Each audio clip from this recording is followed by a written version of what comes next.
Hello and welcome to this episode of Community Voices EG on Civic Space TV. I am Philip Lisa. I want to welcome all of you, and yet again we're here to discuss some of the most important issues in our country, positive, negative, transitional, and we see how we can make sense of all of them, but also make a contribution in terms of recommending best practice for what can be done to make sure our country thrives better, but also the region and making ourselves better citizens of the world. I am Philip Lisa, and in this episode, we are discussing money, we are discussing development, we are discussing the Parish Development Model.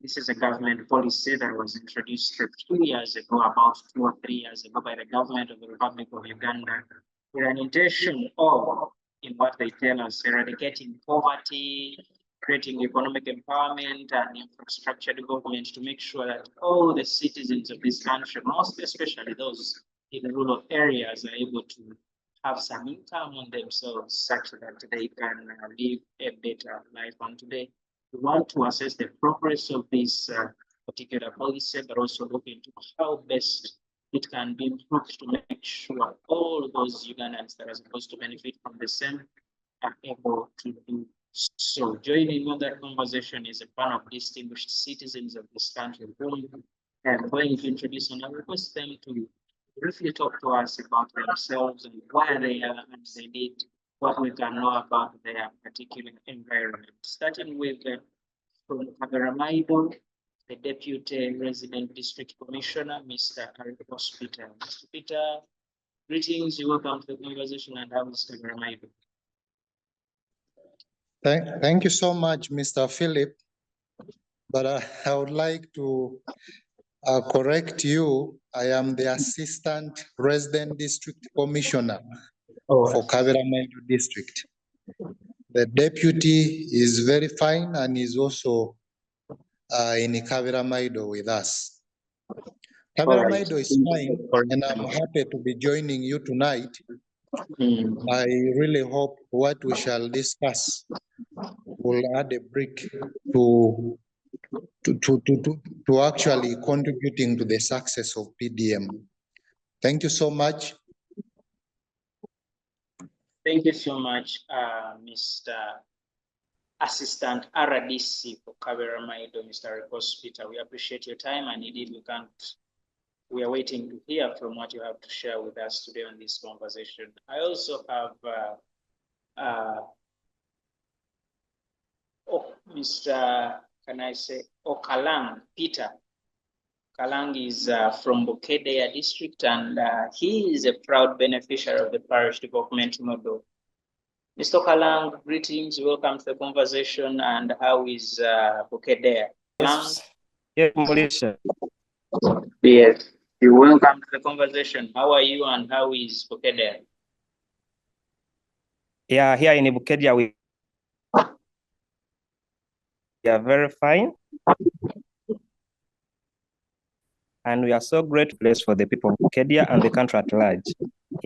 Thank you so much, Peter, for joining us. And indeed, we wait to hear clearly on that testimony of the benefits of the Parish Development Model and how you've been able to interact with this particular policy and how indeed other people can be able to benefit from the same. Now, gentlemen, as we wait for the third panelist to join us, who happens to be a lady, we kickstart the conversation, and I'll start with you, Buana, Assistant RDC. Briefly, in simple terms, talk to us about the Parish Development Model, what it is, and how it looks like, especially in the mirror of Kaveramaido District. Yes, Mr. Rikos. Thank you so much. Thank you once again. The Parish Development Model is indeed something that we must be proud of, because it is something that is intended to transform the livelihoods in the rural areas of the country. It was launched in 2022, and the main aim of PDM is to increase the household incomes and improve the quality of life for rural communities. And that is why when you look at, there are about 10,000 parishes in the country. And each of the parish gets about 100 million shillings. Each parish in the country benefits about 100 million shillings. And that's roughly about 25,000 US dollars. So PDM it's a model that focuses on empowering rural households to transition from subsistence to commercial. It is even looked at in the long time that if it performs well, they want to see a PDM development bank come up. And that is why you see that we are struggling hard to fight those other issues that are coming out, the corruption tendencies that are affecting the PDM progress and all that. But at the end of the day, PDM is targeted to benefit youth, women, and then the persons with the disabilities also have their percentage share in it. So every other person, the elders, all are allocated percentages of the funds. And it is something that everyone must be proud of, because there are so many questions that we can ask today on how there are so many questions that we can put across. And one of them is how will the PDM benefit rural communities? How will its success be measured? All of that, I believe, we shall be sharing and discussing tonight with you. But it is something that I'm sure Mr. Kalang will personally tell you that it has benefited so many people. It has helped so many people, and it is something that we are looking forward to actually kick out the poverty in the country. Thank you so much, Peter, for that overview of the parish development model and what it actually means, but also the details of what it entails, including improving the livelihoods of people, giving 100 million per parish to the over 10,000 parishes in the country, and many other initiatives that aim at improving the lives of Ugandans. Mr. Okalang, you have interacted with the parish development model. First of all, how did you get to interact with the PDM, and talk to us about the process of getting in there and what you are able to pick from this particular government initiative? Yes, Mr. Okalang. Yes, the process of the parish development model, just like Bwana RDC has elaborated it, it is not something that just started yesterday. It is something that it is a process. So accessing the parish development model, it is through circles, through groups that people form at the village level, at parish level, and then they have their committee that is responsible for those groups. And then there is a committee that is in place to really synchronize or to really choose out those beneficiaries, those targeted people, the youth, the people with disabilities, then the elderly people who are supposed to benefit from the government initiative.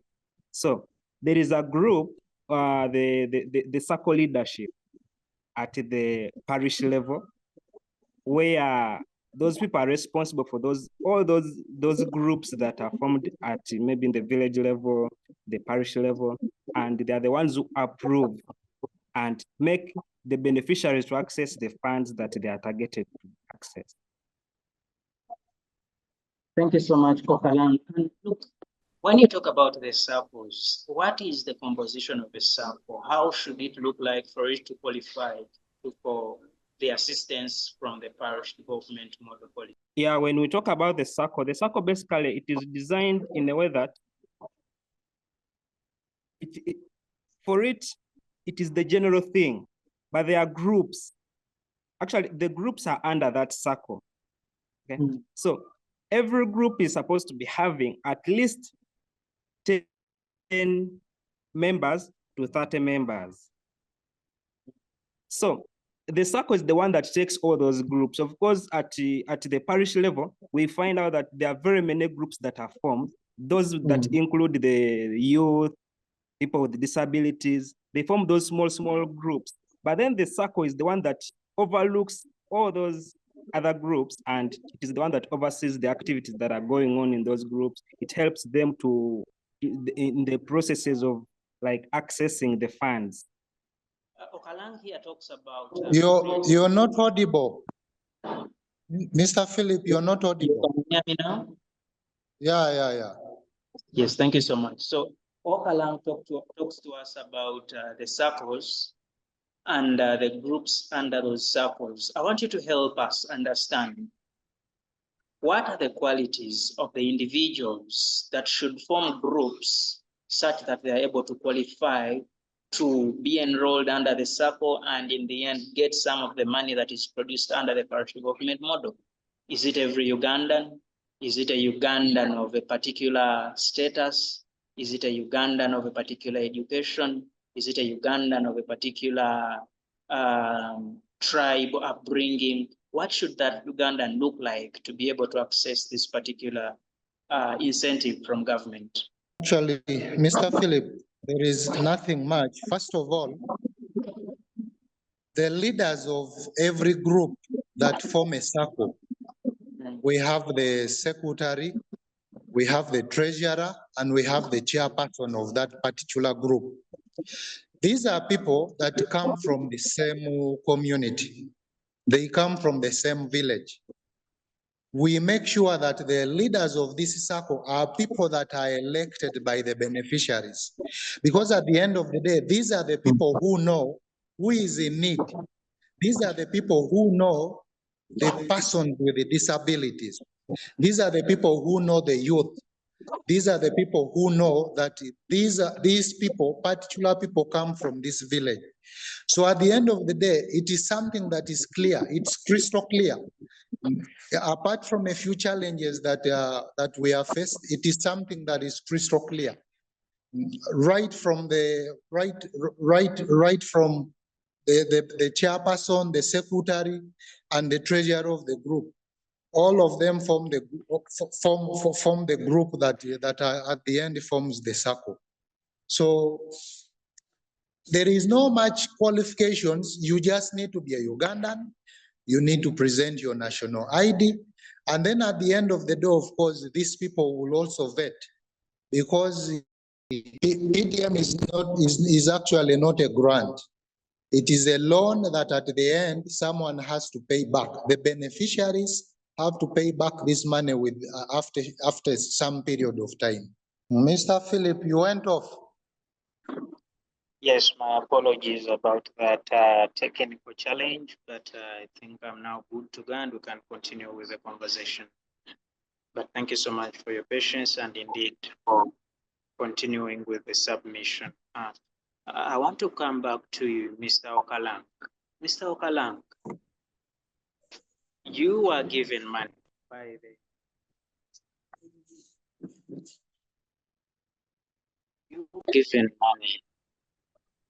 by government to develop yourself. Talk to us about the strings attached on this money. When they are handing over this money, what do they tell you in terms of how to use it? Are you given any guidance? Are you given any training on how to invest this money, or it is just a free check given to you and it is up to you to choose what to do with the money? Yes, Okalang. Yeah, thank you so much, Philip. Before they give you that money, remember you're in a certain group whereby that group is going to run a particular project. So in the process of you getting that money, they assume you're going to invest that money in that particular project that your group has submitted. For example, as for me, I applied under a project of poultry, keeping those birds. So before they give you that money, of course, as the committee, as the circle committee, they have to really see, is this Peter, the person you're going to give the money, is he really going to invest the money the way we agreed? Or because there is a form that you fill as an individual applying for that particular that parish development model funds, and that form, it clearly indicates which projects you're going to run. So you as an individual, you choose. So they give you that money with the essence that you're going to invest it in that particular project, but there is no specialized training that we are training Peter on how to keep birds. We are training farmers maybe on how to maybe grow maybe nuts. There is not that, it's not like that. Thank you so much, Yeah. for that. When RDC, Assistant RDC, when you Yes. move around your district, and I know the president currently is undertaking regional tours to assess the impact of the parish development model to livelihoods in the communities. Are you proud of the progress so far, 2 years later, of this policy in your area? Oh yeah, I'm very, very proud because we have ladies, women who have actually made it to a point of making sure that the PDM is actually a success in their area. And then too, this has actually given us, it gives people a lot of confidence to go out there and do what they love. Because PDM is all about you doing something, you implementing something. It involves you empowering yourself and identify that particular plan. I mean the plan and implement the particular project that you intend to do. So at the end of the day, so many people have benefited from it. So many have improved their lives. So many people are doing poultry, and it is something that we are proud of. It is something that we actually must thank at the Fountain of Honor. We expect him to be in Kaviramaido on 19th of this month, and we are actually in preparation to move him around. He's going to visit a few PDM beneficiaries who have actually a successful story to tell about the PDM. Okay, thank you so much. And when you, of course, you talk about that the people have benefited, the women, the youth, and the people with disabilities. But when you look at the poverty index of the country, they tell us, and recently we have a report from the Uganda Bureau of Statistics, it doesn't tell success in line of economic development in the country. They tell us, yes, people are being given a bit of money, but some of the people are actually misusing the money. Are the people in Kaviramaido using the money for the intended purposes to develop themselves? Now, Mr. Philip, you see, like any other community, we shall not fail to have people who do the opposite. But to tell you, PDM is a promising initiative that can transform rural livelihoods in Uganda. It is something that must be held with care. However, its success depends on effective implementation. You're very much aware that something will not succeed. We shall not kick out poverty unless the people themselves, the beneficiaries themselves are serious. Because yes, just like Mr. Kalang has told you, there might not be any specialized training, but we assume that since you have accepted to do poultry, you're very much aware on how to go about with the poultry. But at the end of the day, I think the government is also looking at capacity building, training programs for local officials and community members to enhance their skills in entrepreneurship, farming, and financial management. Because you also realize that some people instead, they misuse this money. Some of them bring in another wife. Some go to happening places and drink it. You cannot fail to have such members of people in a community. But at the end of the day, we are monitoring it. We are actually moving around and we are helping some of them, because most times it's all about a mindset change. It's about educating these people the importance of PDM. And that is why I just told you, PDM is a promising initiative that can transform rural livelihoods in Uganda. However, its success is going to depend on an effective implementation of the what? The beneficiaries. And then also addressing the challenges like corruption and capacity building. That is something that actually must be looked at.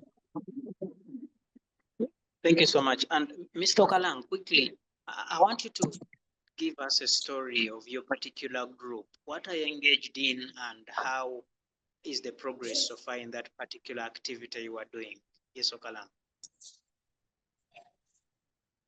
Yeah, thank you so much, Philip. As for me, the fact is, PDM is a very good initiative, which we appreciate and we acknowledge that. But just like the way you hear PDM, it's not something that is small. It is something that is broad. So getting the yield, it's not something that you're going to start today. You're going to receive money today, and maybe in 1 month or next week, you're already achieving what the parish development model wants. So to me, in my group, we applied under poultry keeping. And yeah, of course, people, we have different mindsets, which parish development model came to change. But of course, there are those people who are rigid. They don't want to change, which we don't blame them, but it is maybe the upbringing also determines that. Yes, but in my group, there are success stories about the parish development model, and I believe it is going to really achieve what parish development model wants, because people have procured the birds and they are not doing so badly. Though the cost, I don't know how, but that money, that in maybe in a shorter period of time, takes a quite a long period of time, but we believe we are going to be there.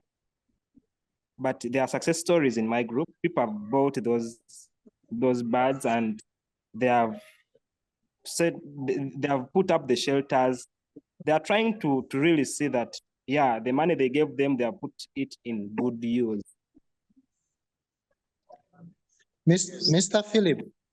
Yes, please.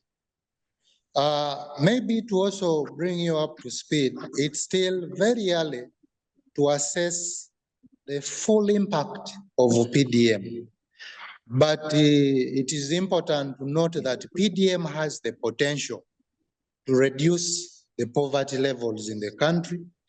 PDM has the potential to promote entrepreneurship. PDM has the potential to improve service delivery. And those are the main, actually, and also infrastructure. Because at the end of the day, I think you are aware that to also avoid the issues of people transporting whatever they are benefiting from PDM, the government has put in 1 billion fund in every district to improve on the roads, open up the roads that have not been opened. And for example, in Kabiramaido, we have had so many roads opened up.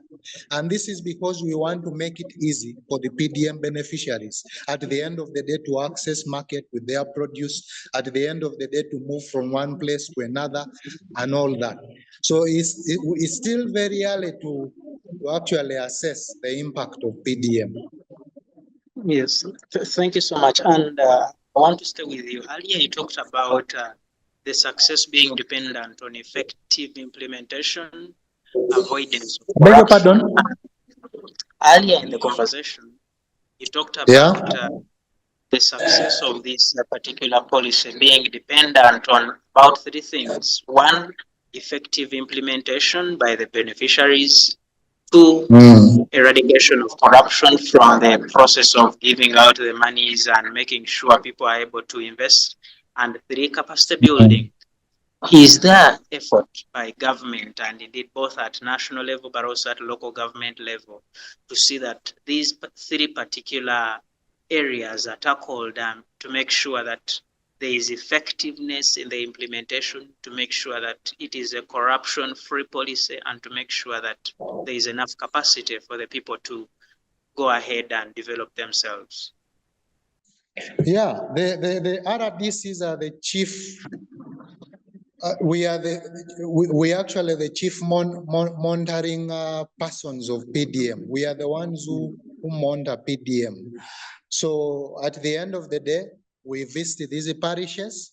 At the end of the day, we get complaints about particular leaders in the groups. For example, if we get a complaint about a particular chairperson, secretary, and treasurer, because some of them had the tendencies of wanting bribes, of asking for data, airtime, and all that, in the guise of we want money for renting an office. But at the end of the day, some of these people, we arrested them because the PDM is a program that someone is not meant to pay for to benefit. It is purely meant to help the needy. So we do not expect any needy person to pay money to receive this. So most times we have carried out arrests. You hear the SACCO chairperson has been arrested, SACCO chairperson has been dismissed. Those are the initiatives that the government has put through. If we get to know that you're corrupt, we sometimes convene an AGM of the group and have you dismissed. We elect another new leadership. At the end of the day, if the issues that are raised are very, very serious, we actually open up a general file of inquiry and have the particular individual that has been implicated arrested. And that alone has scared them. That makes them do the right thing. And I want to assure you that from the time the RDCs started monitoring this, moving around and visiting, receiving complaints from people, we've not yet had any issues again about it. Let us pick it up. What have you heard about the parish development model? And in any case, are you a beneficiary of the same policy? Yes, Priscilla. You're not audible, Mr. Philip. Priscilla, you can hear me?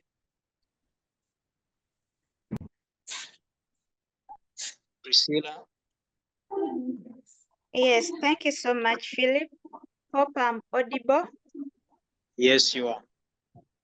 Okay. Just like the other hosts, the participants have spoken up. Yes, the PDM came in with, of course, the vision to see that the poverty level in Uganda and countrywide has actually come to at least a reduction. So yes, I happen to be one of the beneficiaries of the parish development model. And then just like Peter and then the RDC of Carabel have talked, we are put in different groups, and then you bring your project ideation. Am I audible? Yes, now I have you. Please continue. Okay, yes. So I received the fund, and then I had to invest in the cattle rearing. Actually, I bought the bull. The bull is doing well at the moment, and it's really a good idea that the government had to come in place with such an idea. Yes. Thank you so much. And you talk about buying a bull. First of all, talk to me. Was the money given at personal level or at group level? And two, this kind of money that is given, is it enough for you to make an investment? Like you talk about the bull, were you given enough money to 100% finance that project of getting a bull and setting up all the infrastructure you need to run that particular project? Okay, thank you so much, Philip. Now, first of all, the money we normally receive them on the mobile money. I can say on your line. So I would clarify that it's on a personal basis that you receive that money. And then yes, the money is not enough. Why do I say the money is not enough? Because by the time you receive the 1 million, when you put the withdraw charges and everything, you end up receiving something like 960, 70,000 like that. So basically, to set up the structure for where you're going to implement the project, that becomes on a personal basis, your own. Now, what I would say, as for me, I didn't wait that to receive the money and then to set the infrastructure. I started preparing the place where that pool would stay. Purchase the container where it would eat, maybe if I'm not taking it to the field or to go and graze. Now, what does it mean? That to me as an individual, I was waiting for that money to buy the actual bull. But then the preparation stages was my own personal initiative, because I felt this is to benefit me. I can't keep on crying for government that, you know what, I need money to construct a shelter. I need money to buy this and that. Government is giving a helping hand. But as you an individual, what have you done to prepare to get that money? So I had to do the personal preparations to see that I have a setup structure. I have the feeding containers there. I save some little money for the vaccination of the animal. And when I received the money, I had to go and buy the bull and bring it home. And it's now in good conditions. So we don't have all the time to think government will do everything for us. Government will come and do maybe the bigger part of giving you the funds, but then the little preparation stages, you have to do it as a personal individual. So maybe my dream was not to have only one bull, but then that is what the amount I got could help me attain it. So I may not say that the funds is enough, but use the little that you have received and you can expand more. Thank you so much, Yes, Priscilla, for that very positive. Yeah, but initially you were not audible enough, but you're back. Yes, I wanted to talk to me. You see, you've talked about the success of this particular policy and the project in your particular area, and you say you have a group. And I want you to help me understand, when you look around your community, the village, the parish, the sub-county, and the section of the district you are able to monitor, are the rest of the citizens aware of this particular policy, and are they actively involved, or it's just very few individuals like you who are benefiting?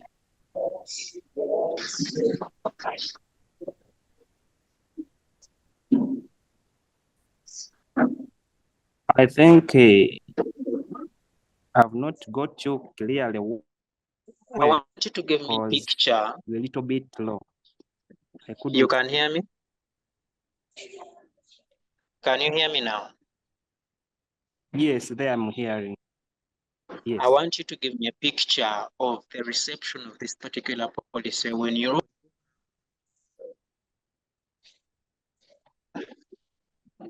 look around your community, in your village, in your sub-county, in your district. Is everyone that qualifies for this particular policy aware of the policy, but too actively involved in trying to make sure they benefit from this particular government program? How would you assess the awareness levels in your community?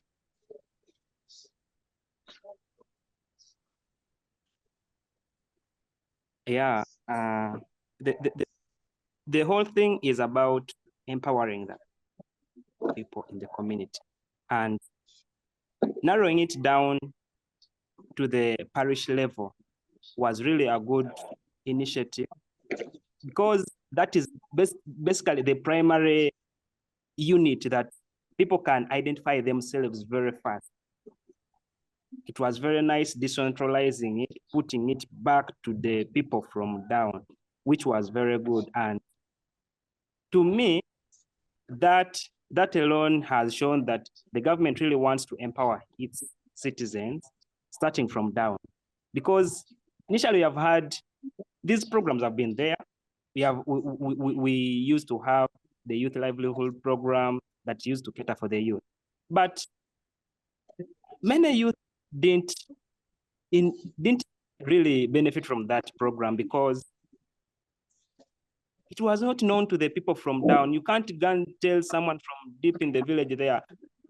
Though the CDOs try so hard to sensitize the public, but it's not enough to really make a youth down there to understand what is youth livelihood program. So for the parish model, it was really brought to the people from really down there that it started way back, sensitizing them on how these funds are going to be used, how these funds are going to be accessed. So it prepared people. So to me, it is really a good initiative and people are really going to benefit from it. And looking at how things are happening around my community, yeah, people are really transforming because initially we used to have someone who could even sleep hungry because they didn't have that financial boost to help them really get what they need. But due to the parish model, at least just as what they ought to achieve is because to improve on the household incomes and making people at least have those basic needs that they need to have in their homes to really to push on with life. Yes. So to me, it is really going to work out.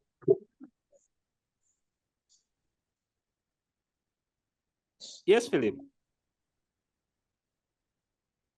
Yes, thank you so much, Okalang, for that. And we hope everyone is as optimistic as you are.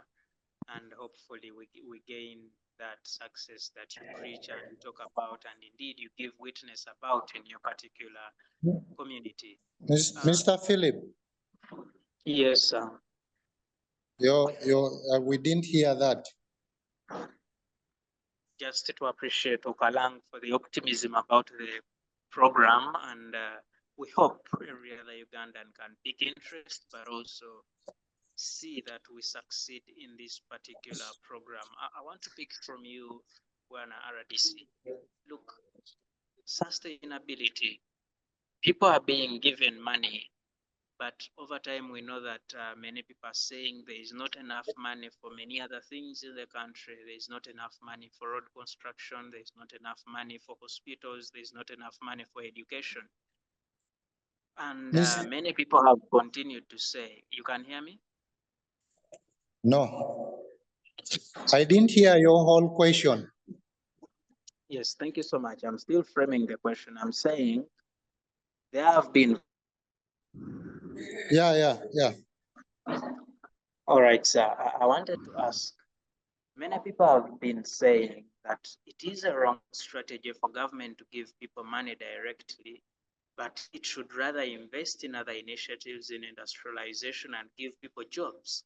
It should build more schools and give people jobs in the education sector. What is your response to such people who think it is a wrong strategy to give people cash?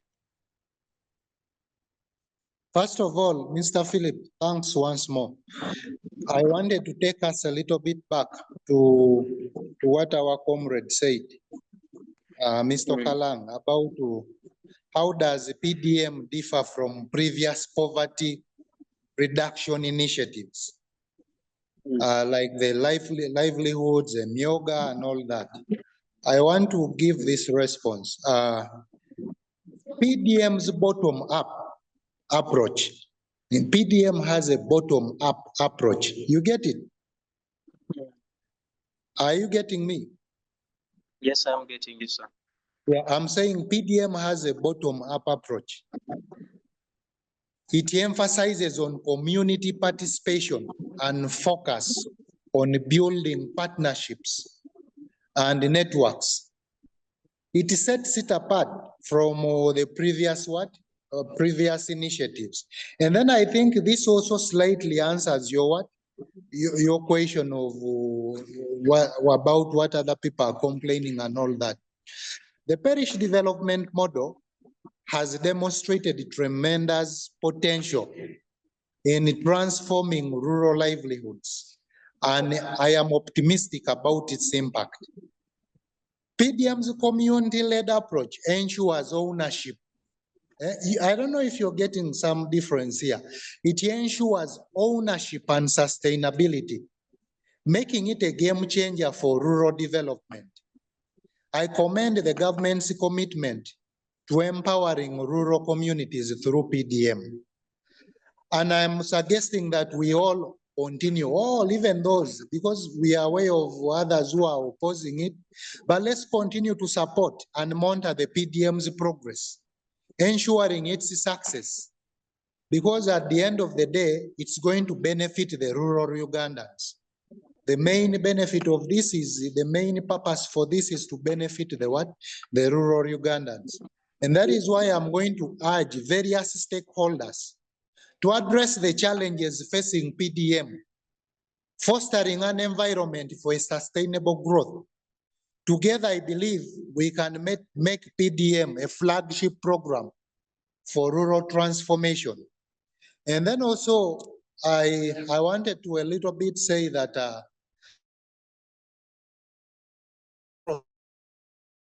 services and community participation is also crucial in rural development. So this, at the end of the day, it disapproves what the critics are saying, because the model emphasizes on accountability and transparency. And by accountability and transparency, we ensure responsible resource allocation. PDM has the potential to reduce poverty and inequality in rural Uganda.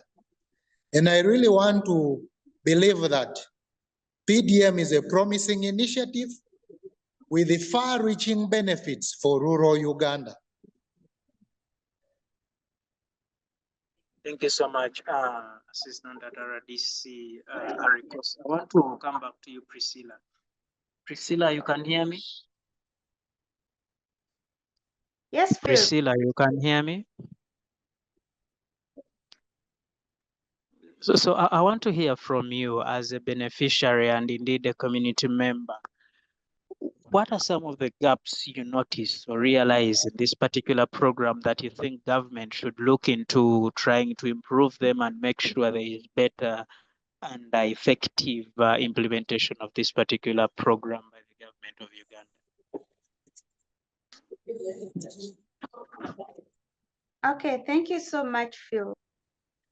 So as much as we are applaud the initiative of the Parish Development Model, there are also gaps or there are backslides that need to put into consideration. Now, the first thing I want to start with is the monitoring. Even if the assistant RDC is trying to say there is good monitoring, yes, maybe for a particular few districts. But then there are other districts that you find that the monitoring is really lacking. How? An individual is going to get the money. Remember, we are saying that we need to reduce the poverty level. So the person gets the money and then the person fails to use the money for its intended purpose. What does it mean?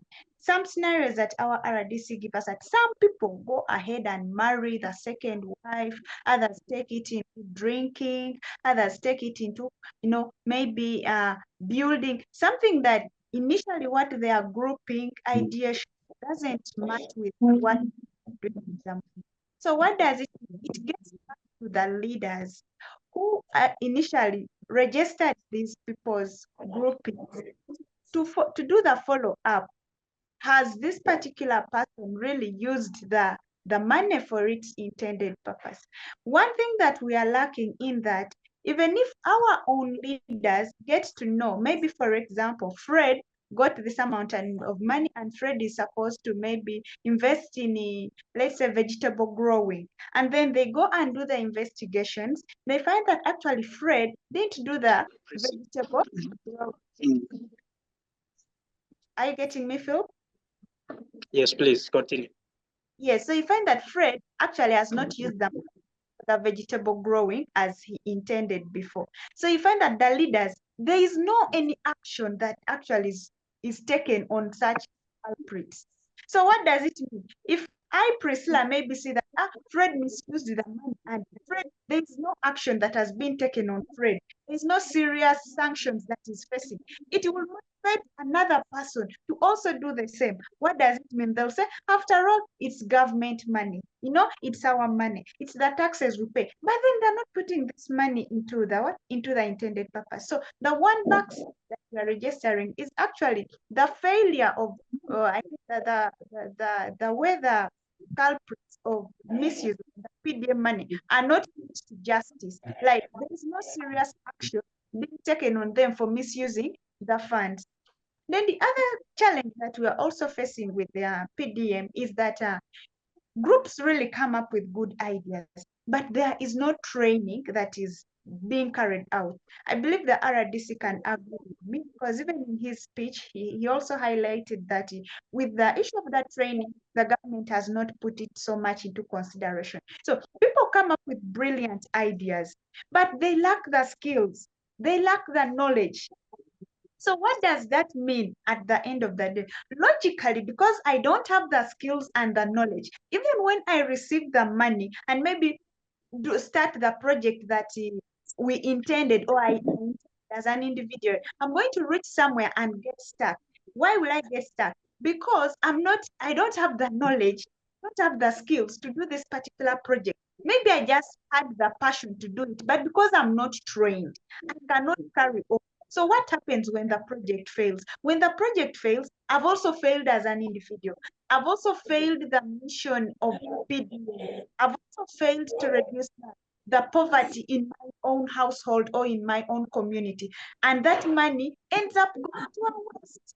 So if government had maybe rescheduled some training for basically some ideas that people really want to engage in, and then the training is brought, I believe that with the skills and the knowledge they will attain, they will be able to really use this money in the intended manner. They would be able to achieve or reduce the poverty in their households. But as long as we're having gaps lacking in training and monitoring, then I don't believe that all people are using the intended money the way they're supposed to be. And somehow, somewhere, if we are supposed to achieve 100% success with the PDM, might only have 70% with the success. The factor is because of the gaps that we still have in the system. Thank you so much, Priscilla, for that. And I want to pick again from you, Kalang. As Priscilla talks about gaps in monitoring, gaps in training and so on, what are some of the challenges you have experienced in this program, Okalang, at a personal level, but also at a group level and community level in your area? Yes, Okalang. Yeah, thank you so much, Phillips, once again. Yeah, there are challenges, of course, in everything that we lay hands on. There are challenges that we do encounter in daily life. Yes. The challenge that I encountered as an individual during the parish model, the PDM process is one. At first, it was a very lengthy process. But it reached a time they simplified it to enable people not to really be too anxious, too curious to get the money, because the most someone waits for that something that is going to help that person. Remember, initially we had leaders who would solicit money from the beneficiaries. So the moment someone got the money, someone just thought of, since I already spent, let me pay back myself. So that money is just like the money someone is going to get and eat there and there. So some people end up not implementing the projects they intended to achieve. That is one thing. Meaning there was extortion of money from leaders.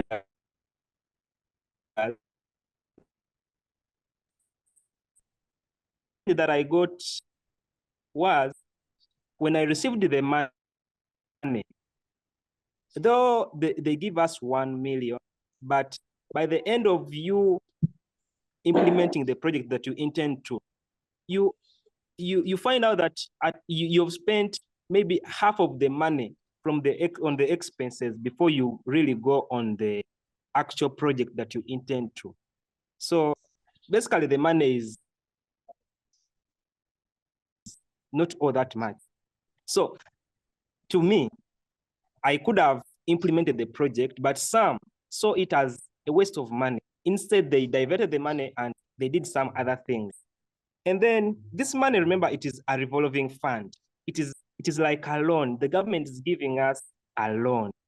So I don't know what the government is going to do to people who will fail to take back the money, because there are quite very many. And then even those people who invested in maybe growing groundnuts, this previous season, groundnuts didn't work out, meaning they lost out on that. So I don't know what government is going to do to such people. That is another challenge that is on ground. And then even in this portrait thing of ours, there are also unforeseen circumstances. Just like Priscilla said, there is a missing gap in the training part of it. Because I'm going to buy the birds, but I'll not know what is that bird suffering from. I might end up vaccinating it on maybe on coccidiosis when it is something very different that has infested the poultry birds. So I might treat some other disease, then another disease comes and takes it. Because I lack the technical know-how, I don't know what to do on those birds. So that is another challenge, basically. Thank you so much, Phil. Back to you. Oh, you can hear me now? Yeah. Yes, I want to. Yes, Okalan, Philip, we can get you.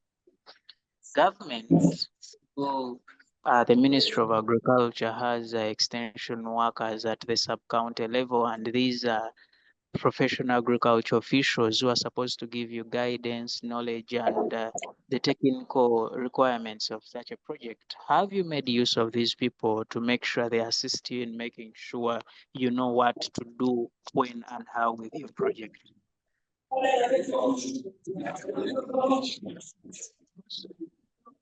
First and foremost, there is also a very big gap in there, because in my sub-county, or in my, let me say in my county, there are very few extension workers like the agricultural officer. One agricultural officer is serving something like 3 sub-counties. So it is very hard to access such a person.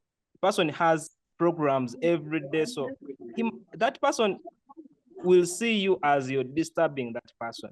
Though you're trying to inquire on something that is going to save your project back home, that person will prioritize maybe other things in other sub-counties than your project. The one that maybe they see as maybe you have even fewer birds, but they forget that that is what you're building on too, so that you can reach what the government wants you to do. So the extension workers are there, but they are that gap also. There are very few of them in my county. So it literally becomes very hard to support that you want. All right, thank you so much, Okalang, for that. And Bwana Deputy Assistant RDC Kaveramaido, I know you listened to some of those challenges, and perhaps you'd want to share with colleagues how you have handled some of the challenges raised by our beneficiaries from Bukedea, but also one of the concerns people talk about is that this particular policy is politicized. For one to access it, then you must be belonging to a particular political party, and or you are a relative, a family member from the person who is supposed to overlook the project at the parish and so on. How do you respond to such concerns as you give us how you have addressed some of the challenges the colleagues have mentioned are happening in their community? Mr. Philip, you have not been audible today. I'm requesting you pardon for me the main question that you've actually asked me. Yes, there are two, sir. One, you have, I hope you can hear me now. Yeah. One is that you've had the challenges the two beneficiaries have talked about, things to do with training, things to do with monitoring, things to do with the risks involved. He talks about GNATs not having worked, and how are they going to be accommodated? And I want to compare notes. How are the people? How is the situation in Kaberamaido? Do the people have similar challenges, and indeed, how can they be addressed? But two, many people have continued to say that this particular government program is a political program, and they say only members of the national resistance movement are actually able to benefit from it. How do you respond to that? First of all, Mr. Philip, I would want to say that, no, PDM is not a political program. And I would like to start with the challenges of training and monitoring in PDM. Yes, there are challenges of so many other things that they might not have said. But it is very important for them to partner with the local organizations and experts. And then also, one of the ways to solve that is using blended learning approaches, focusing on practical, hands-on projects that you personally are going to actually look at. And then also to contextual, actually, this is something that at the end of the day, government needs to look at. Because I believe we also need to establish the mentorship programs. We need to develop clear monitoring frameworks and indicators. We need to leverage technology, because we have some circle chairpersons who do not know how to enter data of the beneficiaries. And then I think the best thing that for now my colleagues can do is they need to conduct thorough needs assessments, develop comprehensive ways on how to handle their challenges. And then, of course, foster the strong stakeholder relationships. You can as well see ways of knowing some of the best ways to handle the poultry, because by the end of the day, you're going in for poultry. We believe that you know how to do it better, because the government did not want to make PDM a very expensive program. If you bring in the expertise of now the agriculture officers and all that, that is more expenses for the beneficiaries. Yet they have already told you that they had challenges with withdrawing and all that, since this money comes to the what? The money comes to their phone. PDM is not political. It is something that we should actually roll out. The only thing that I want to rally all of us is number one, to thank a government for this initiative. Because if you're looking at, I want all of us to remember that PDM is not just a program, but it's a beacon of hope. In Kaberamaido here, we've had opposition figures in the grassroots benefit from PDM. It is something, PDM is not just a program, it is a beacon of hope for rural Uganda, for rural Uganda's brighter tomorrow. The future of rural Uganda is not just a destination, it is a journey we must embark on together. Whether you're opposition, whether you're NRM, whether you're UPC, all we need is fueled. It should be fueled by collective action and unwavering commitment. How I wish we can translate today's insights into tangible actions, mobilizing our collective energies to propel PDM's transformative agenda. The time for change is now. And I'm suggesting that we seize the moment by harnessing the PDM's potential to reshape rural Uganda's socio-economic landscape. Thank you so much, RDC, for that particular submission. And colleagues, our time is really very much fast spent, but we can't leave this place without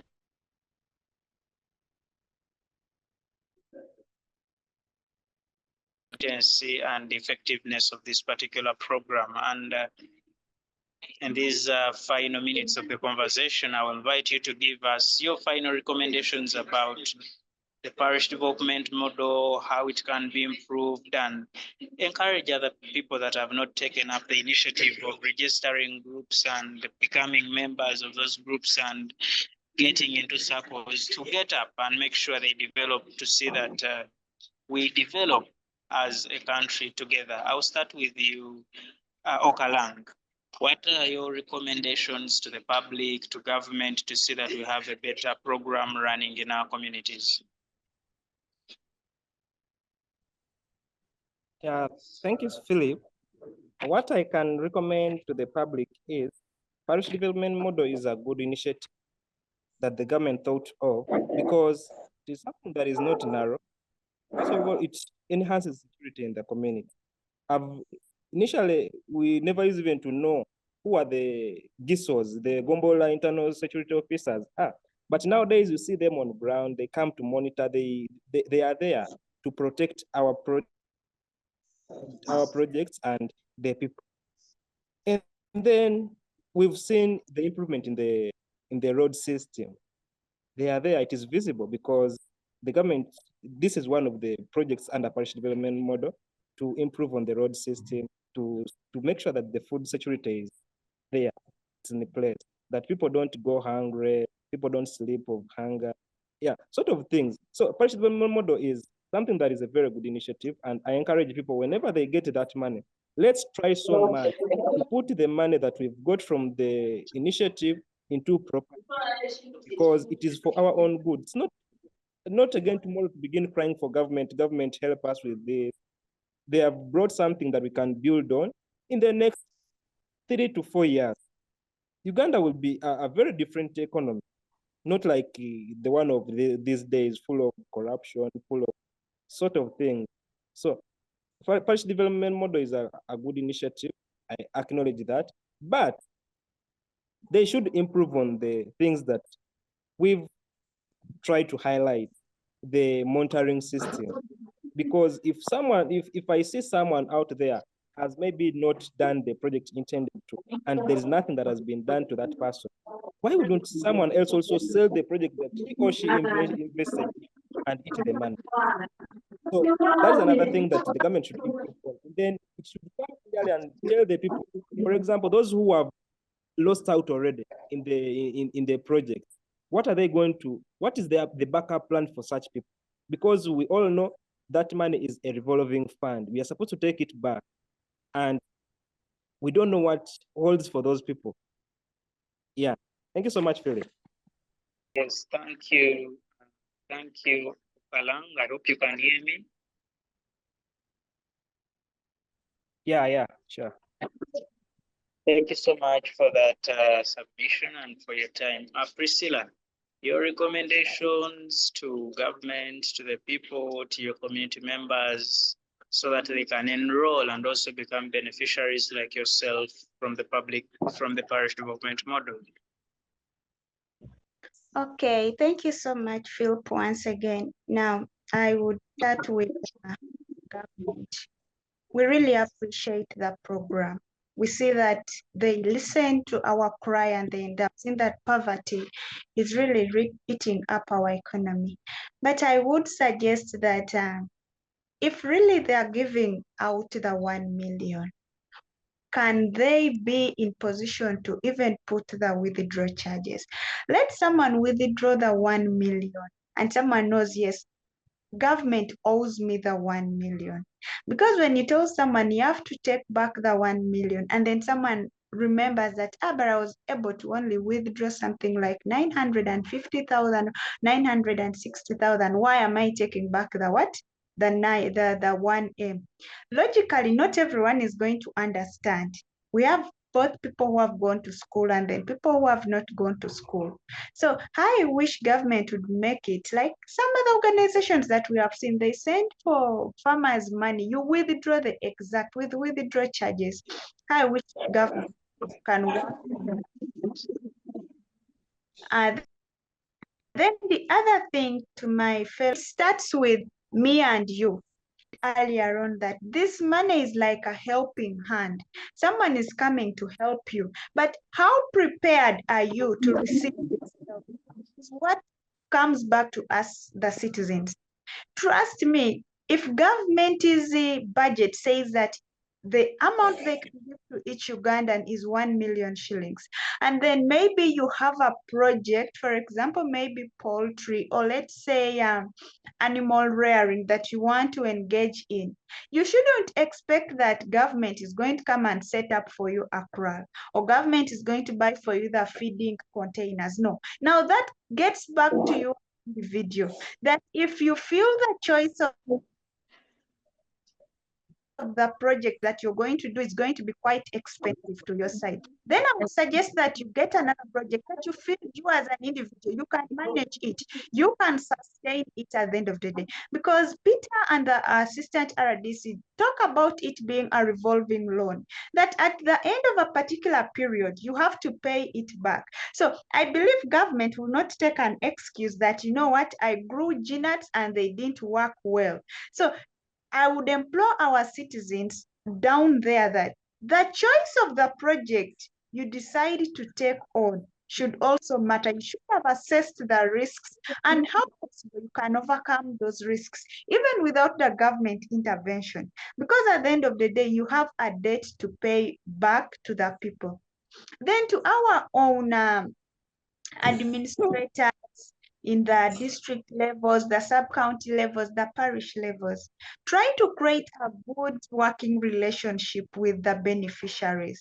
Monitor what they are doing, because it will look bad if your district is ranked as the worst in performance or in the success of the PDM, that maybe such a district scored the worst. Why? Because the majority of the people didn't use the money the way it's supposed to be. So it comes back to us that it is a collective role. The administrators with the beneficiaries, the government, it comes back to us. Because if we don't do our part, if these individuals misuse the funds, these very citizens will come back crying to government of how poor they are, of how they can't afford the basic needs, of how they can't afford the education. So it will still become a burden. So let's help these beneficiaries as government through the monitoring and the training to see that the money they get, they actually put it into use. Let also guide them in the project ideation.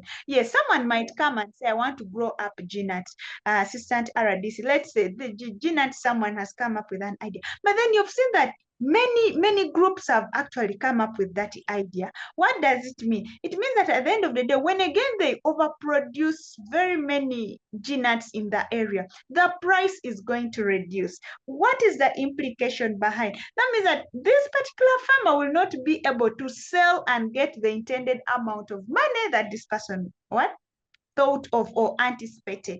So that means that let's also guide them. Let's not allow only one project dominate in a particular sub-county, a particular parish or village. Let us have different projects so that we control that effect of inflation when it comes in place. I would really beg to submit. Thank you so much, Phil. Not yet. No, is off. So I think we shall all agree that as we strive for a more prosperous Uganda, let's work together to enhance the parish development model to ensure its success. And I would recommend that we as well embrace civic education, transparency, and accountability. Let's demand efficient utilization of the PDM funds. And at the end of the day, please report irregularities, because you have a team on the ground that is ready to help. All you need to do is report these irregularities. Let's continue participating actively in planning, implementation, and decision making. in your groups, in your circles. These will foster partnerships among all of you, the community groups, the private sector organizations. And then also, you should prioritize inclusivity, addressing needs of the vulnerable populations like women, the youth, the marginalized groups. But at the end of the day, leverage technology for efficient service delivery. I believe if we champion community-led development, just like it is the main purpose for PDM, the capacity building and local economic growth, together we can create a better PDM that is a life transforming and that can change our communities. I want to thank all of you, and it's been bad today. Network has disturbed our co-host, but I believe this is something that is pre-recorded. Thank you so much. Thank you, everyone. I'm going to take my leave.